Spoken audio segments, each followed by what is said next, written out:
চট্টগ্রামের ফটিকছড়িতে ৩৩ অজগরের ছানা অবমুক্তকরণ। চট্টগ্রামের ফটিকছড়ি উপজেলার হাজারীখাল বন্যপ্রাণী অভয়ারণ্যের বনে ৩৩টি অজগরের বাচ্চা অবমুক্ত করা হয়েছে। সাপগুলো বার্মিজ রক পাইথন প্রজাতির, যা বৃহদাকার, শক্তিশালী ও অবিস্থর সাপ।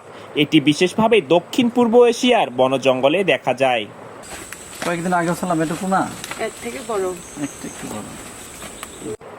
শুক্রবার বিকেলে সাপগুলোকে অবমুক্ত করেন উপজেলা সহকারী কমিশনার মোহাম্মদ নজরুল ইসলাম। হাজারীখাল রেঞ্জ কর্মকর্তা শিকদার আতিকুর রহমান জানান, সাপগুলো হাজারীখাল অভয়ারণ্য এলাকায় নিরাপদ স্থানে ছেড়ে দেওয়া হয়েছে। তারা সেখানে পোকামাকড় সহ বিভিন্ন ধরনের খাদ্য গ্রহণ করতে পারবে।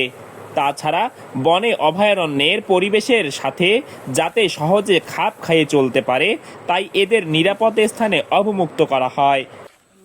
বন্যপ্রাণী সংরক্ষণে বন বিভাগ তৎপর বলেও জানান তিনি।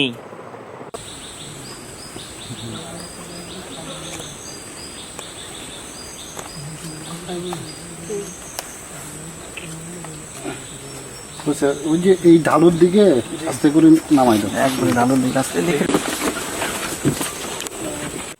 রানা সাত্তার চট্টগ্রাম প্রতিনিধির পাঠানো তথ্য ও ভিডিও চিত্র নিয়ে খালিকুজ্জামান সাকিব, দৈনিক তৃতীয় মাত্রা।